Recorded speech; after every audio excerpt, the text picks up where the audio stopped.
मिताक्षा शाखा और दैवक शाखा में अंतर। तो यहाँ पे लेफ्ट साइड में मैंने लिया है मिताक्षा शाखा और राइट साइड में लिया है दैवक शाखा। समझते हैं।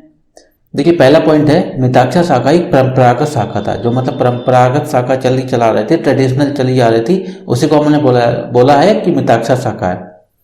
बल्कि जो उसी शाखा में कुछ संशोधन करके, जो दैवक शाखा है एक संशोधित शाखा है। दैवक शाखा क्या है? एक संशोधित शाखा है। दूसरा पॉइंट देख लेते हैं। दूसरा पॉइंट है, मिताक्षा शाखा बंगाल और असम को छोड़कर पूरे भारत में प्रचलित थी। ठीक है, जैसा भी हमने पहले पढ़ा है, बंगाल और असम को छोड़कर पूरे भारत में प्रचलित थी, जबकि जो दैवक शाखा जो थी वो बंगाल और असम में प्रचलित थी।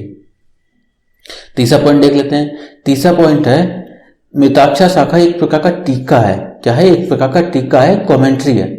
जबकि जो दैवक शाखा है, दैवक शाखा क्या है? समस्त संहिताओं का संग्रह। एक क्या है? समस्त संहिताओं का संग्रह है।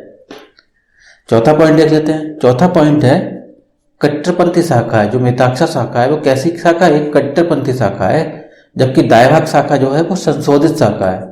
एंड लास्ट पॉइंट देख लेते हैं। लास्ट पॉइंट क्या है? बेटे को जन्म से ही पिता की संपत्ति में हिस्सा होता है मिताक्षा शाखा में, जबकि दैवक शाखा में उत्तराधिकार दत्ता की मृत्यु के बाद संपत्ति में हिस्सा मिलता है। ठीक है, उत्तराधिकार को मिलता है, मतलब जो उत्तराधिकार होगा उसको मिलेगा, लेकिन मिताक्षा शाखा में क्या होता है? बेटे को मिलता है। तो आई होप आपको समझ में आ गया होगा कि मिताक्षा शाखा और दैवक शाखा में क्या डिफरेंस होता है, क्या अंतर होता है, और एग्जाम में काफी बार पूछा जाता है। एक बार मैं फिर से आपको रिवाइज करा देता हूँ।